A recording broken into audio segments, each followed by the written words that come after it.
as the technical ones. And this is not often the case because politicians, bureaucrats, or legislators do not always give the same kind of definition to technical infrastructures or systems. Ultimately, interoperability is about communication and exchange of data. There is significant effort in the EU by the European Commission in the field of having member states, governments, and public administrations interoperable, and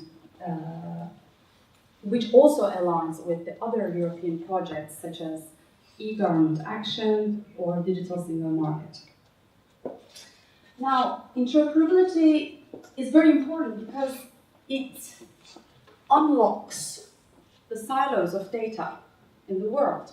Now, public sector holds a lot of data. When you're thinking about interoperability, the question that was asked to my colleague was, for example, about business relationships. How will the power balance between small, medium, and government bodies is going to play out? Well, this is purely about governments. This is purely about the data held by the public sector, these efforts. However, if you're contracting with the public agencies as a business, if you're taking their contracts to give them some sort of a service, all of these rules will also bind you as a business. Today, up to today, we only have two types of really good effort legally that have allowed or helped some form of data to be released from the silos. One of them is the health data. So the European Commission, so in the EU, we right now have, as you may know, a directive that requires EU citizens' data to be allowed to travel between other countries, between the countries in the EU, where the patient wants to be treated in any country in the EU. That's one way of releasing the data from the silos. Another one is the INSPIRE directive, which is a domain-specific effort in terms of interoperability. Geoff mentioned very well, explained very well how domain-specific efforts could work out excellent at the moment. And INSPIRE directive has aimed at communicating to member states what they should be doing in their own national public sector so that the geospatial data is exchanged efficiently and effectively. That's quite successful as an effort. Now, this is a brief timeline about what the Commission has been doing since 1999, actually. And they have developed the European Interoperability Framework, and they have revised it again. So the official recommendations in the EIF had almost doubled. And the goal is to have, by the end of 2020, to have every government in the EU to have interoperable information systems. Most of these recommendations that are covered in EIF are likely to be mandatory by the end of next year, actually. They will no longer become only recommendations, they could potentially become laws.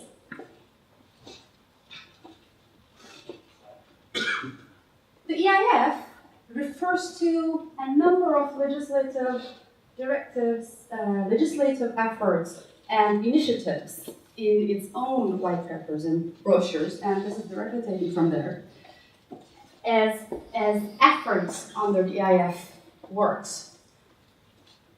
I don't have the time to go over each of these legislative efforts, but the goal is to put all sorts of efforts that in one way or the other serve the vision of interoperability across Europe under one big umbrella.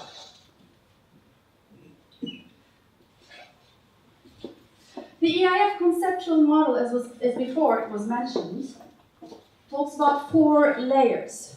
It's not only semantic interoperability that we have a lot of complex issues to resolve, But we also have technical interoperability and organizational interoperability and legal interoperability.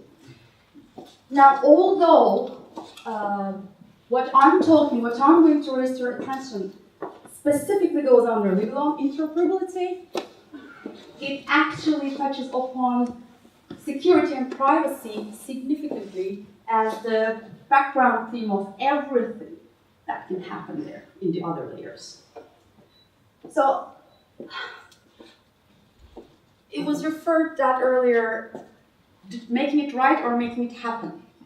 Well, you need to make it happen, otherwise you will never get it done. But if you don't make it right, legally, you're not going to do anything. So, I think when we're thinking about the legal context, we need to understand there's an obligation actually to make it right. Otherwise, it will not be allowed.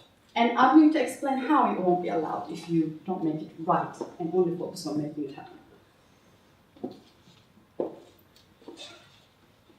As I mentioned, 47 actionable recommendations are currently published under EIF.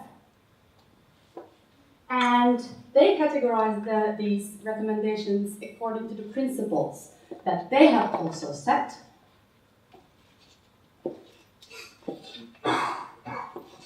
However, they are still not laws.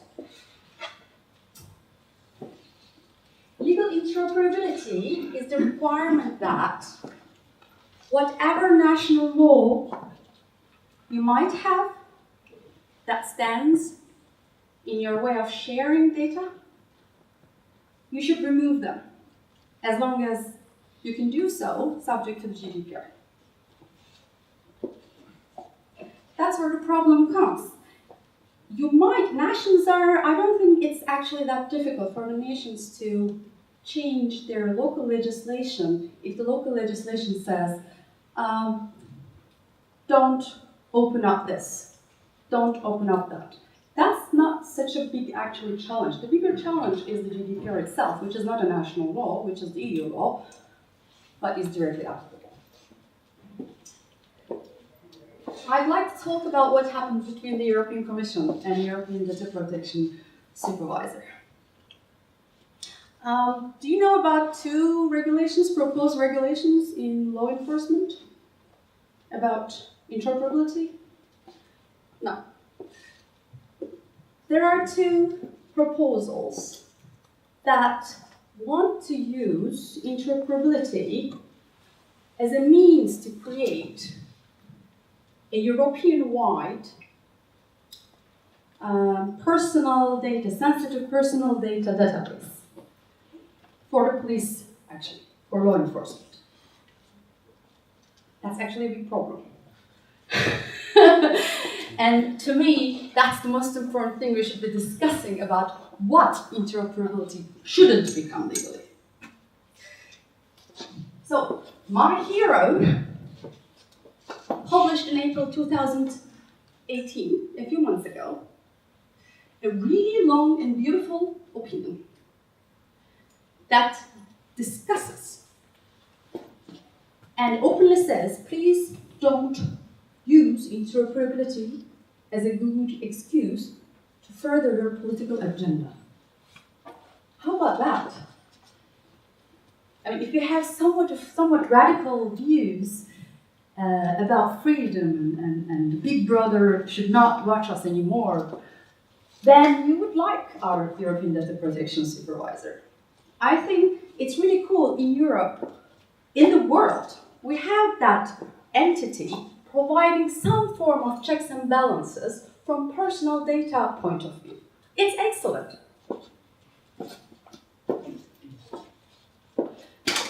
So, the problem with these laws are primarily that they make national security an excuse to collect third world nationals. Now, third world doesn't mean less so. Legally, it means anybody outside of the EU.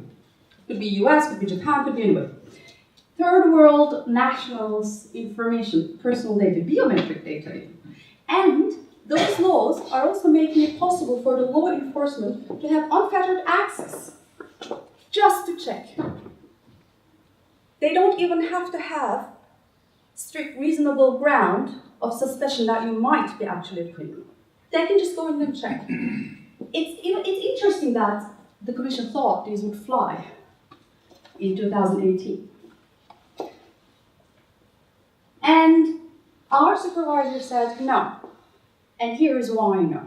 First of all, our privacy, right to privacy and data protection as a human right isn't only for European citizens, it's for all citizens of the world. That's how we treat it, he said. So you can't just give better treatment to European travelers, also to the rest of the travelers in the world. And then it talked about the purpose limitation. It said if your goal is to identify who has overstayed their visa, who doesn't have a residence permit or whatever, keep it that way. That shouldn't necessarily be that shouldn't be interpreted as the same thing as fighting crimes. That's a different purpose. Purpose limitation is a big, important topic under the GDPR. And it is interpreted quite narrowly.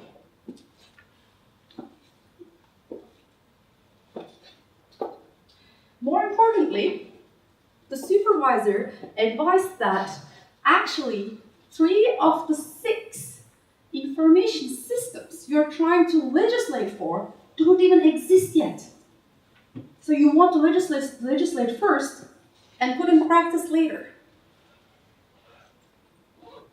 And this is too much, the supervisor says, because we don't know what you have yet. Is it secure? Can we really trust you to build such a huge database? How strict is your access?